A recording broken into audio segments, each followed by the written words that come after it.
구원자이시지요. 하나님께서 우리에게 놀라운 구원을 베풀어 주셨습니다.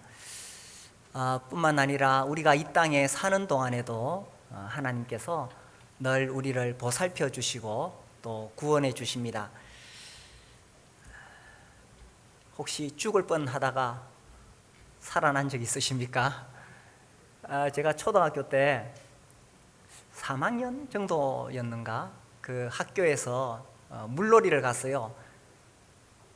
지금 생각하면 참 안전장치가 없었던 것 같아요. 그래서 이제 그 학생들이 다 물에 들어갔는데 제가 막 물살에 휩쓸려서 떠내려갔어요. 정말 죽을 뻔했지요. 물을 막 먹고 있었습니다. 그때 제 친구가 이 물살에 휩쓸려서 저처럼 떠내려왔어요. 얘는 튜브를 잡고 있었는데 물살이 세니까 저 있는 쪽으로 막 휩쓸려 왔어요. 덕분에 제가 그 튜브를 잡고 둘이서 안간힘을 써가지고 밖으로 나왔습니다. 하나님께서 그 친구를 보내주신 것 같아요.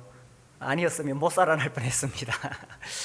하나님께서 위기의 순간순간마다 우리를 살려주시고 구원하시는 구원이십니다.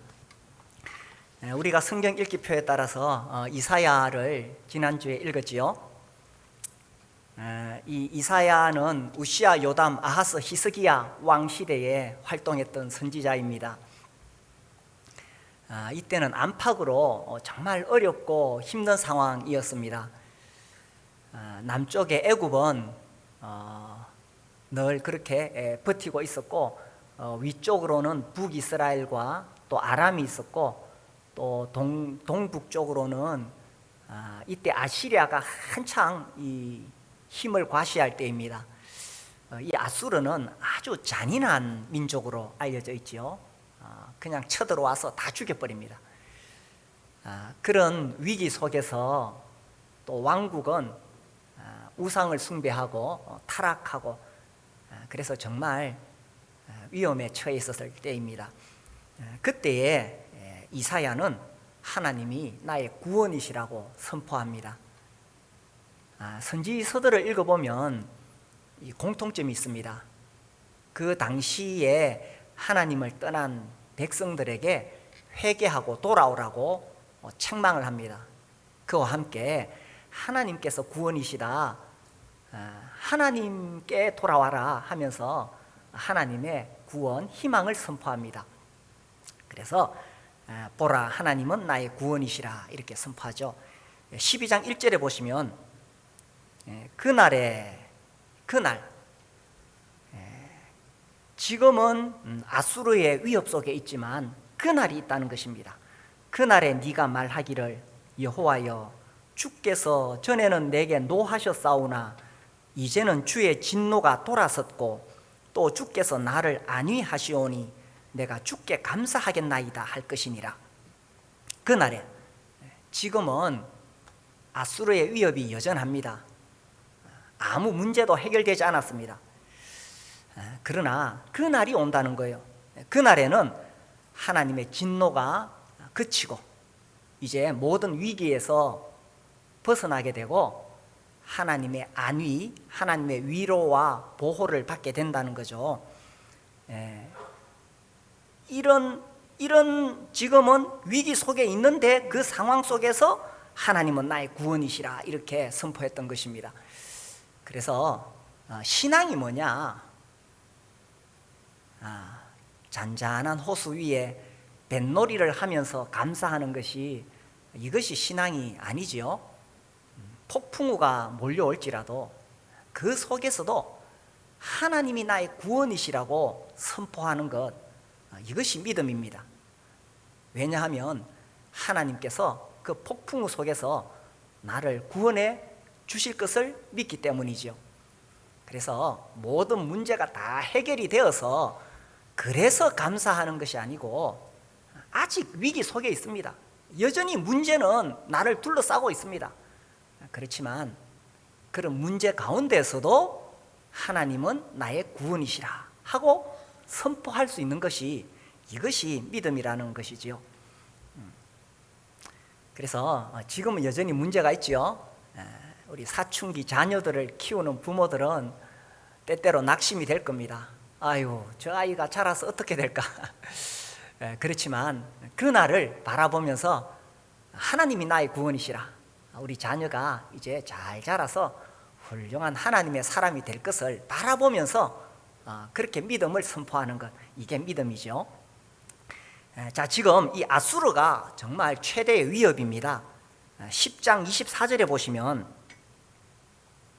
그러므로 주 만군의 여호와께서 이르시되 시온에 거주하는 내 백성들아, 아수르가 애굽이 한 것처럼 막대기로 너를 때리며 몽둥이를 들어 너를 칠지라도 그를 두려워하지 말라. 이 이사야가 활동했던 시대에, 그 시대에 아수르가 최대 위협이었습니다. 이후에 이제 또 바벨론의 위협도 있지만, 지금 이 아수르가 계속 유다 왕국을 위협하고 있습니다. 그런데 여기 방금 말씀해 보니까 하나님 말씀하시기를, 그 아수르는 단순히 내가 사용하는 도구일 뿐이라. 지금 유다 백성들이 범죄하고 하나님을 떠났기 때문에 이 유다 사람들을 다스리기 위해서, 다루시기 위한 하나님의 징계의 도구일 뿐입니다. 이 아수르가 지금 얼마나 세력이 센지, 이 예루살렘을 포위하고는 막 지금 완전히 무너뜨릴 것처럼 위협하고 또 조롱하고, 누가 너희를 이 아수르 대왕의 손에서 건져내겠느냐 하면서 비방하고 지금 이런 상황입니다. 그런데 10장 24절 끝에 그렇게 너를 칠지라도 그를 두려워하지 말라. 왜냐하면 그 아수르는 단지 하나님께서 유다 백성들을 다스리기 위한, 다루시기 위한 하나의 도구일 뿐이기 때문입니다. 우리를 위협하는 많은 문제들이 있죠. 정말 내 인생을 완전히 망가뜨릴 것처럼 그렇게 덤벼듭니다. 그러나 그런 모든 문제들은 나를 다루시기 위한 하나님의 도구일 뿐입니다. 그렇죠. 하나님이 우리를 다루십니다. 야곱을 다루시기 위해서 하나님께서 라반의 집에 보내지요. 그 라반 밑에서 야곱이 인간되어 가는 겁니다. 요셉이 비록 훌륭하지만, 그러나 요셉을 다루시기 위해서 하나님께서 형들을 붙이신 거예요. 이 사울이 다윗을 죽이려고 얼마나 쫓아다닙니까? 그 다윗이 죽을 고비를 넘기면서 쫓겨다녀야 되는데, 하나님이 다루시기 위해서 붙여주신 사람이에요. 그렇게 해서 그런 고난 가운데서 이 자아가 깨지고 부서지는 거예요. 그래야 하나님을 제대로 경외할 수가 있기 때문이죠. 그래서 우리에게 많은 문제들이 생기는데, 이거 다 하나님이 나를 다루시기 위한 도구일 뿐입니다. 그 욥처럼, 정말 욥처럼 하나님을 경외하는 자가 없었는데, 그런 욥도 고난을 당해야 했습니다. 왜냐하면 그도 점검이 되기 위해서는 하나님께서 다루셨기 때문입니다. 그러나 이런 문제들이 내 인생을 파멸시키지는 못한다는 것입니다. 왜냐하면 이 모든 상황을 하나님께서 주관하고 계시기 때문입니다. 14장에 보시면, 이사야 14장, 오늘 이사야를 쭉 한번 찾아봅시다. 14장 25절, 내가 아수르를 나의 땅에서 파하며, 지금 아수르가 제일 큰 위협이에요. 아수르를 나의 땅에서 파하며 나의 산에서 그것을 짓밟으리니, 그때에 그의 멍에가 이스라엘에게서 떠나고 그의 짐이 그들의 어깨에서 벗어질 것이라. 지금 이 아수르가 정말 유다를 위협하고 멸망시킬 듯이 덤벼들지만, 그러나 하나님께서 그들을 파하신다는 것입니다.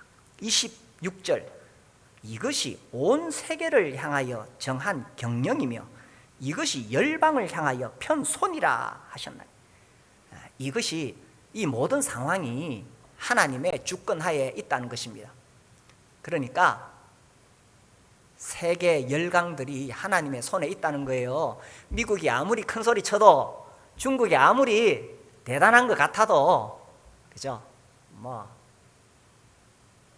영국이든 프랑스든 한때 정말 깃발 날리고 다녔지요. 스페인하고. 그렇지만 이 모든 이것이 온 세계를 향하여 정한 경영이다.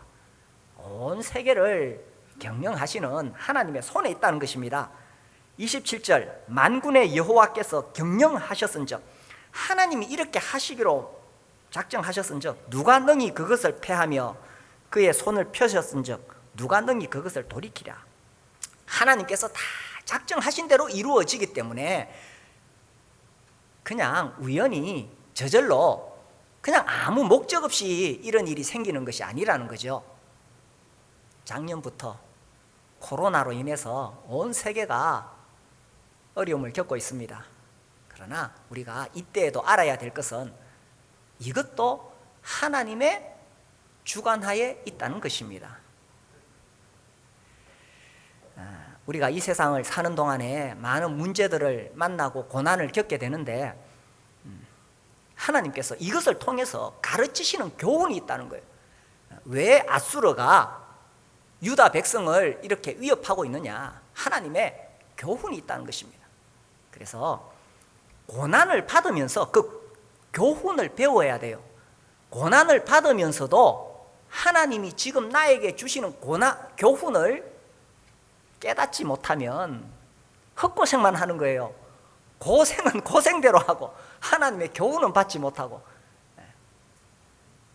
그래서 우리가 겪고 있는 이 모든 문제들에 대해서 하나님께서 다 주관하시고 하나님께서 경영하시고 계심을 우리가 믿을 때에 하나님은 나의 구원이시다, 이렇게 고백할 수가 있겠지요. 그래서 우리에게 다가오는 문제들, 위기, 고난 앞에서 지금 그 문제가 다 해결되지 않았어요. 이 이사야 12장 우리가 본문 말씀 볼 때에 여전히 아수르가 위협하고 있습니다. 그러나 문제 속에서도 아직 문제가 해결된 게 없어요. 그럴지라도 우리는 하나님은 나의 구원이시다, 이렇게 선포하는 것이 믿음이라는 것입니다. 아멘이십니까? 네. 다시 이사야 12장에 돌아오시면, 보라, 하나님은 나의 구원이시라. 내가 신뢰하고 두려움이 없으리니. 지난주에 제가 이렇게 운전하고 가다가 신호등 앞에서 저기 다사역 있는 데서 갑자기 막 이런저런 생각이 들면서 두려움이 막 생겼어요. 아유, 뭐 이런저런 사는 동안에 해결해야 될 많은 문제들 있잖아요. 그래서 막 이 두려움이 들면서 그때 제가 이 말씀이 딱 떠올랐습니다. 하나님은 나의 구원이신데 내가 왜 이렇게 두려워할까? 그렇죠. 사실 제가 지난주에 이 말씀을 교제하려고 막 묵상하고 있었는데, 그러니까 또 이 말씀이 떠올랐고요. 아니, 나는 이 말씀을 지금 성도들에게 전하려고 준비하면서 막상 나는 두려움이 떠오르는 거예요. 그래, 왜 그런가? 하나님을 신뢰하지 않으니까 그런 두려움이 온 거죠. 아유, 이게 참 설교하는 사람들의 문제입니다. 남들 앞에서는 하나님 말씀 전하면서 막상 자기는 그 문제 앞에서 이렇게 두려울 수 있는 것, 이것이 저의 한계입니다. 또 신앙생활 오래 한 사람들, 묵은 신자들이 이게 다 가지고 있는 문제죠, 그죠? 성경은 잘 알아요. 그런데 막상 문제가 생길 때에 하나님을 온전히 신뢰하지를 못한다는 것입니다. 성경은 잘 알아요. 그래서 오늘 이사야 12장 말씀입니다, 이렇게 딱 본문을 펴면 무슨 설교를 할지 대충 그림이 그려져요. 이렇게 성경을 잘 아는데 실제로 그 하나님을 온전히 신뢰하지 못하니까 두려움이 온다는 것입니다. 그래서 우리가 인생을 살면서 왜 두려움이 오느냐? 하나님을 온전히 내가 신뢰하지 못하고 있다는 것입니다. 사실 우리가 살아가면서 많은 문제들이 우리에게 두려움을 주지요. 이제 곧 수능이 있는데 시험을 앞둔 수험생들은 참 이 내가 공부한 대로 성적이 나올까? 내가 가고 싶은 학교에 갈 수 있을까? 이런 두려움이 있습니다. 또 취업을 준비하고 있는 취준생들은 지금 코로나 때문에 보통 일이 아니죠. 두려움이 있습니다. 진로에 대해서. 또 결혼을 해야 될 청년들도 이 상황에서 내가 어떻게 결혼할 수 있을까? 자녀들을 키우는 부모들은 특히 자녀가 사춘기가 되면 정말 두려움이 있습니다. 이 코로나 시대에 또 자영업하는 사장님들도 참 어려움이 많습니다. 이제 은퇴를 앞둔 중년들은 앞으로 노후를 어떻게 대비할까? 이런 두려움이 다 있습니다. 이게 우리 인생에 있는 두려움이죠. 그런데 왜 두려우냐? 문제 자체보다는 사실은 우리가 하나님을 신뢰하지 않으니까 두려움이 있다는 거예요.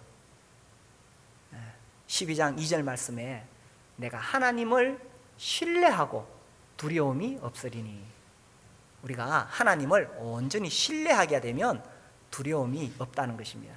그래서 하나님을 신뢰하라는 거죠. 26장을 볼까요? 이사야 26장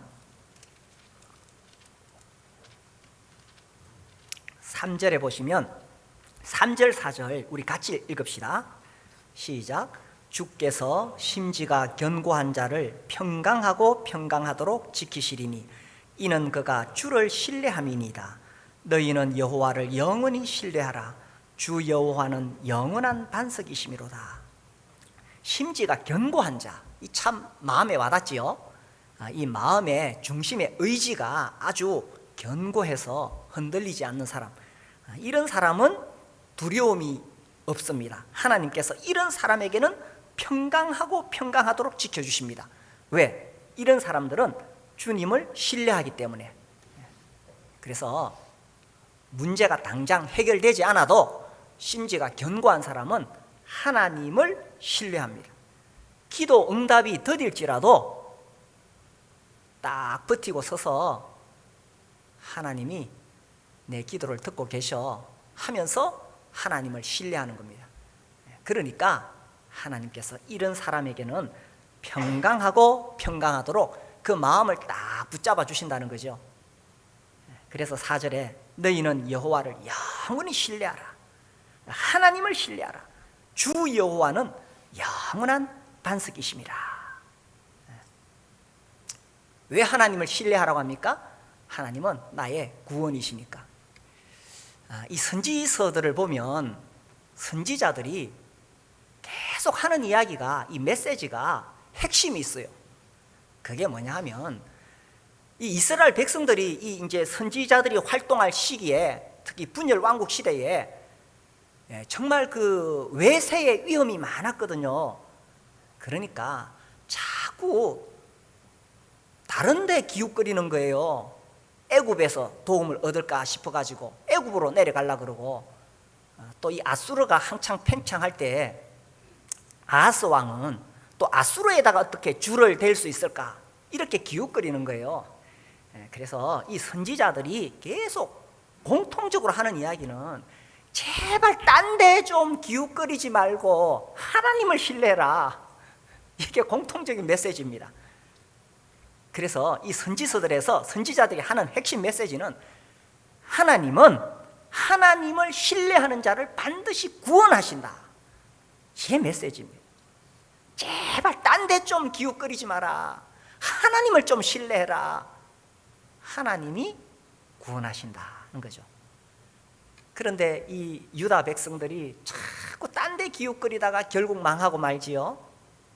그래서 하나님을 신뢰하라는 겁니다. 하나님을 신뢰하면 두려움이 없다는 것입니다. 성경에서는 뭐 하나님을 뭐 믿어라, 뭐 사랑하라, 전도하라, 이 중요한 메시지잖아요. 기도하라. 그런데 이런 것보다 훨씬 더 많이 나오는 말씀이 두려워하지 말라 라는 것입니다.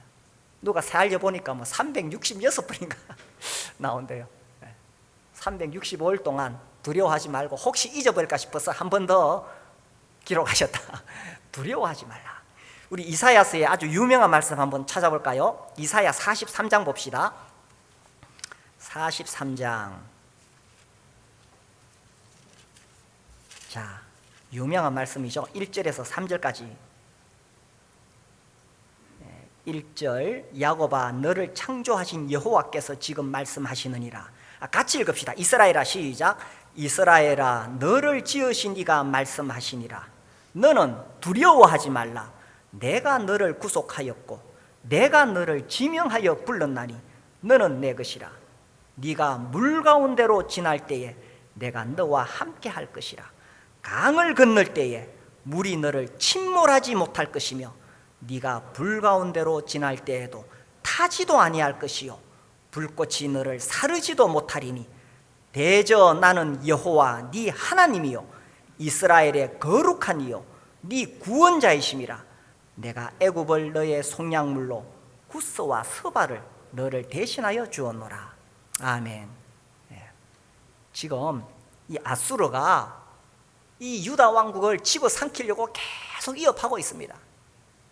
그리고 이제 이후에 그들이 이 바벨론에 포로로 끌려가지요. 바벨론에 끌려왔을 때에 그들은 그제서 정신을 차리고 이 이사야서를 읽었을 겁니다. 그때 이 이사야를 읽어보니까 얼마나 위로가 되겠어요.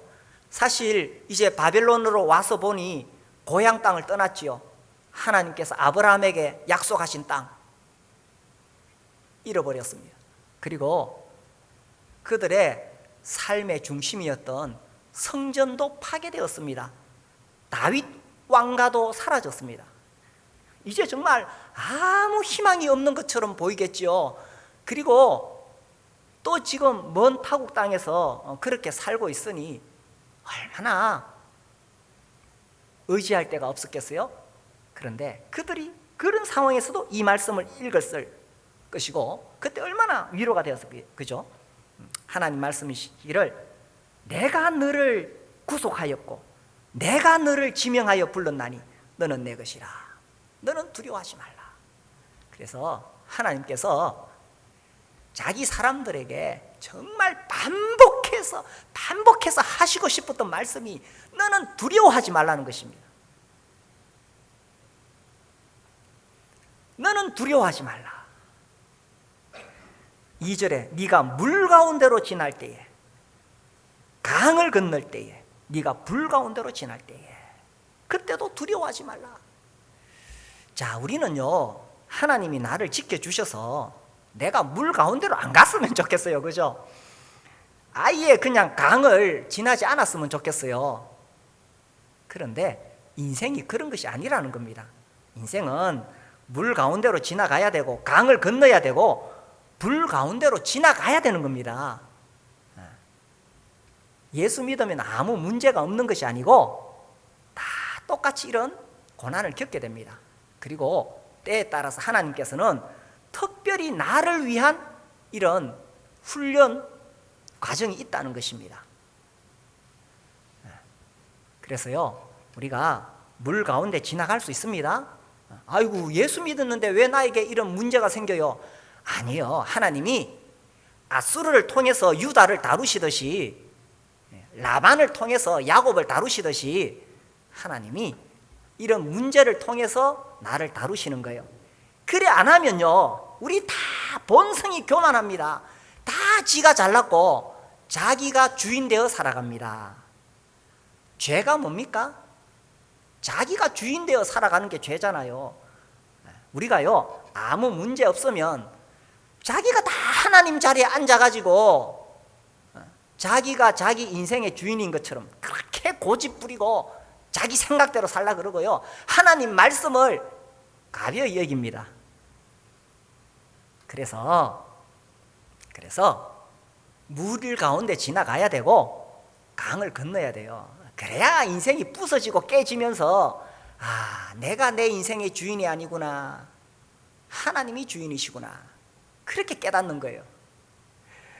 우리 만찬 예배 시간에 기도하는 형제님 기도 소리 들으면서 제가 가끔씩 이런 생각이 들어요.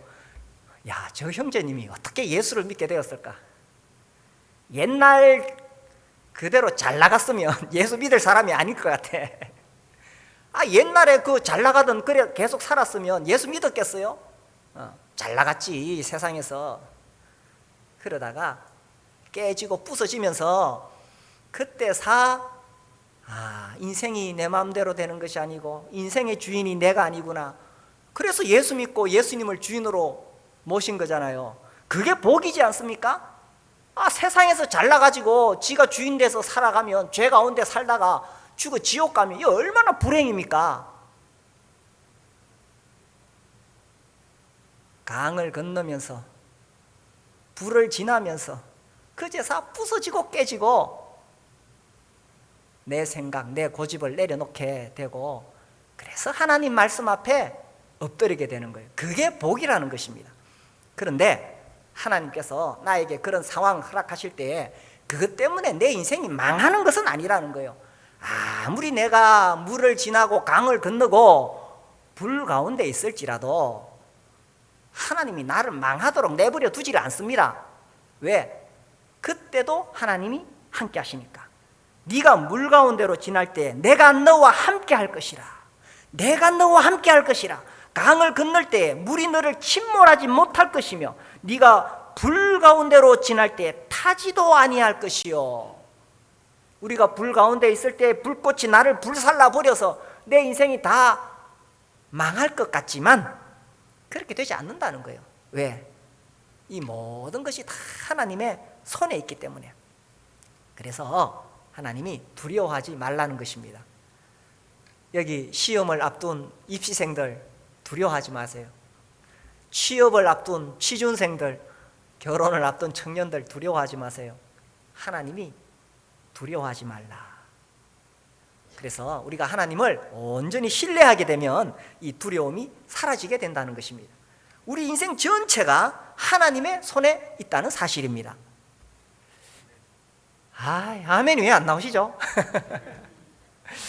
아멘 할 때 그 하나님 말씀이 나에게 이루어질 것입니다. 그래서 우리가 살다가 인생의 문제는 사라지지 않습니다. 끝없이 이어집니다. 하나 해결되면 또 하나 생기고, 고난도 하나 해결되면 또 하나 생기고, 그래서 모든 문제가 다 해결되어서 그래서 하나님께 감사하는 것이 신앙이 아닙니다. 우리가 이사야 12장 보고 있잖아요. 여전히 아수르가 위협하고 있습니다. 이 아수르가 박살나는 것은 37장 가야 돼요. 물론 이사야가 이게 연대기적으로 기록된 것은 아니지만 전체 구조상 37장 가면 아수르가 박살납니다. 그러나 지금 여전히 아수르의 위협이 있을지라도 하나님을 믿는다는 게 뭐냐? 보라, 하나님은 나의 구원이시라. 지금 문제 가운데서 그렇게 선포할 수 있는 것, 이것이 믿음이죠. 그리고 내가 하나님을 신뢰할 때 두려움이 없다는 것입니다. 하나님은 나의 힘이시며 나의 노래시며 나의 구원이시기 때문입니다.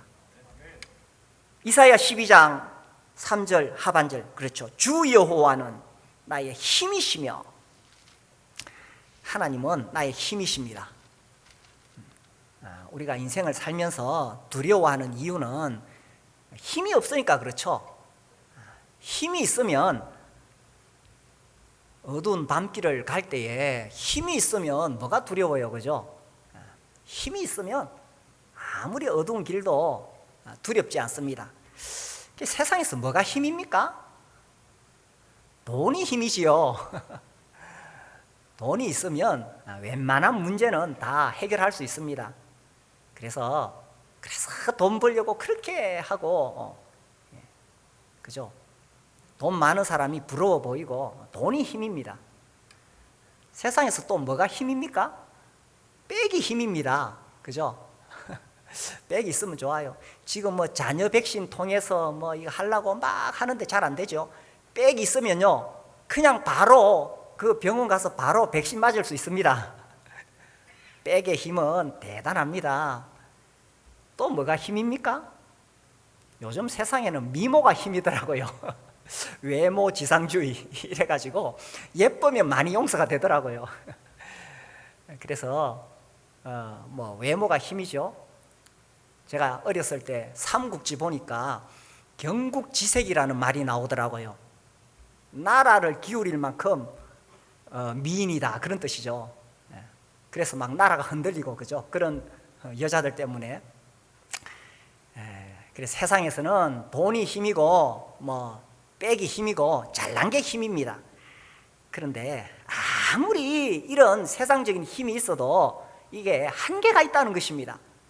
그래서 이사야 2장 22절에 보면은 이렇게 말씀하셨어요. 너희는 인생을 의지하지 말라. 인생을 의지하지 말라. 그의 호흡은 코에 있나니 새말 가치가 어디 있느냐. 아무리 돈이 있어도 백이 있어도 잘났어도 인생을 의지하지 말라. 그의 호흡은 코에 있나니. 코 막아버리면 죽어버린다는 거예요. 그렇잖아요. 그 돈 많다는 재벌도, 그죠? 또 뭐 전직 대통령도, 또 미모 자랑하던 연예인들도 그냥 한 방에 훅 가잖아요. 그래서 인생을 의지하지 말라는 겁니다. 진짜 힘은 무엇이냐? 주 여호와는 나의 힘이시며. 그래서 세상에서 힘 없다고 기죽지 않습니다. 예수 믿는 사람들은, 하나님 믿는 사람들은 세상에서 돈 없다고 기죽지 않습니다. 세상에서 백 없다고 기죽지 않습니다. 좀 못나면 어때요? 기죽지 않습니다. 이 힘든 세상에서 정말 나의 힘이 되시는 분은 하나님이시니까. 우리 유명한 이사야 40장 말씀 볼까요? 40장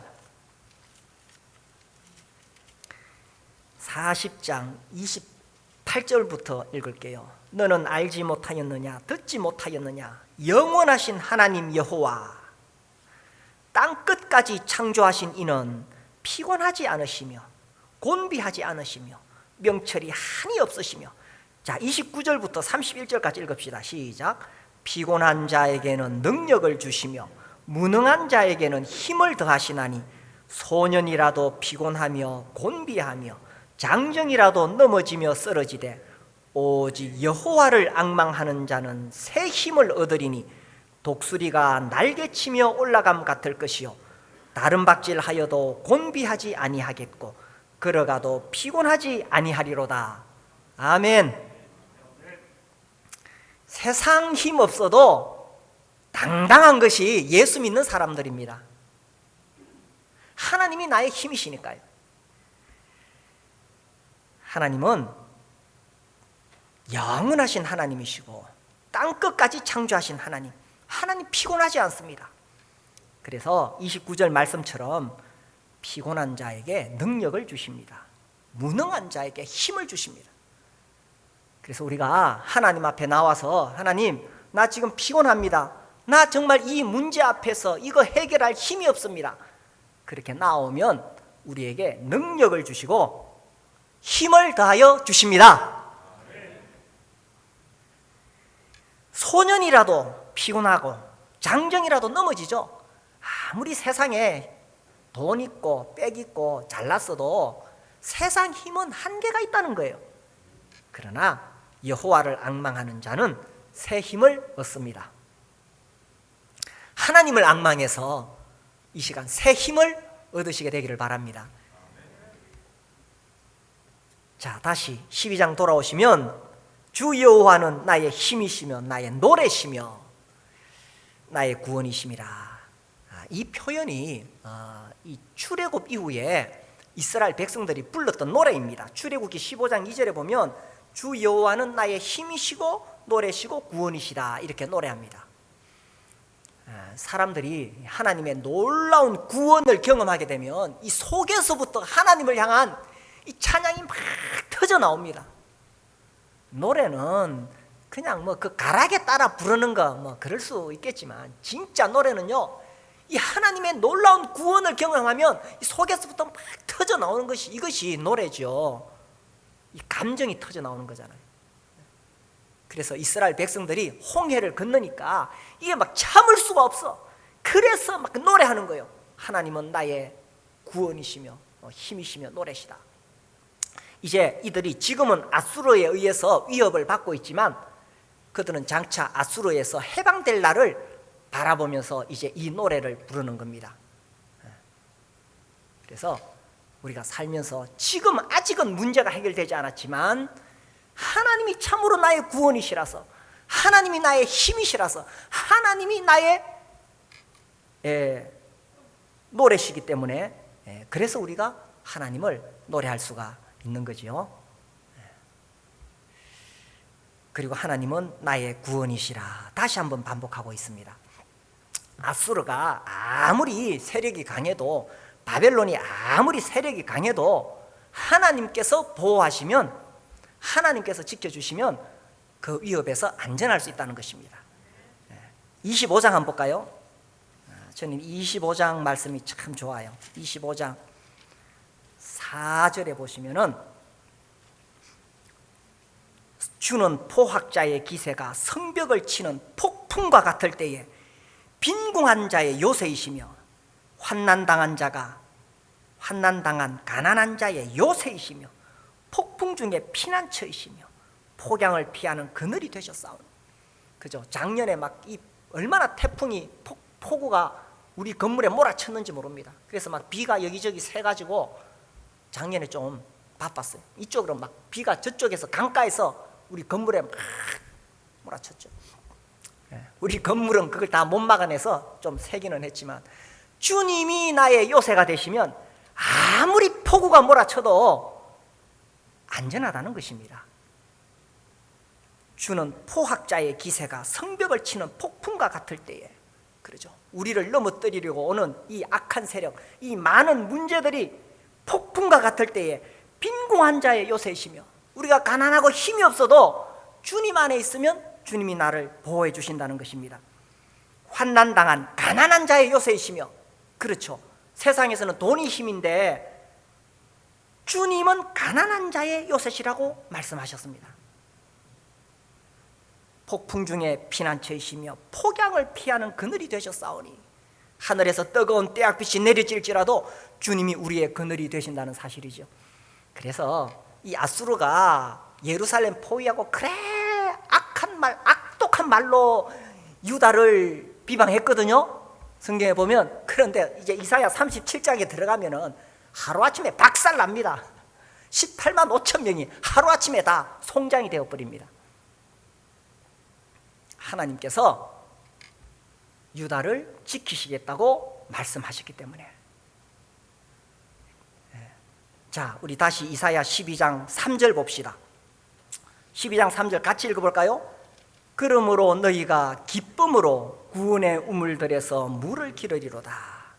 우리가 이 세상 광야길 갈 때에 물이 필요하잖아요. 우리는 뭐 지금 수도꼭지 털면 물이 잘 나오지만 여기 지금 중동입니다, 그죠? 이 광야길에서 물은 생명입니다. 비록 뜨거운 태양이 장렬하고 이 모래 바람이 휘몰아칠지라도 하나님이 그들을 보호하시고 그들에게 우물이 되신다는 겁니다. 그래서 그 우물에서 물을 길러야 돼요. 이 우물이 뭐냐? 바로 이 예배의 자리죠. 하나님을 만나는 예배의 자리입니다. 여기 기도와 말씀과 찬양 가운데 우리가 하나님을 바라보고 하나님은 나의 구원이시라 이렇게 믿음을 고백하고 하나님을 신뢰할 때에 두려움이 사라지게 되고 하나님 나의 힘이 되십니다. 하나님 나의 노래가 되시는 거지요. 그래서 이 예배의 자리에서 지금 하나님의 우물에서 이 구원의 우물을 마음껏 마시고 구원이신 하나님을 모시고 이 험한 세상으로 나갈 때에 당당하게 나아가실 수 있게 되기를 바랍니다. 우리 찬양할까요? 아무것도 두려워 말라.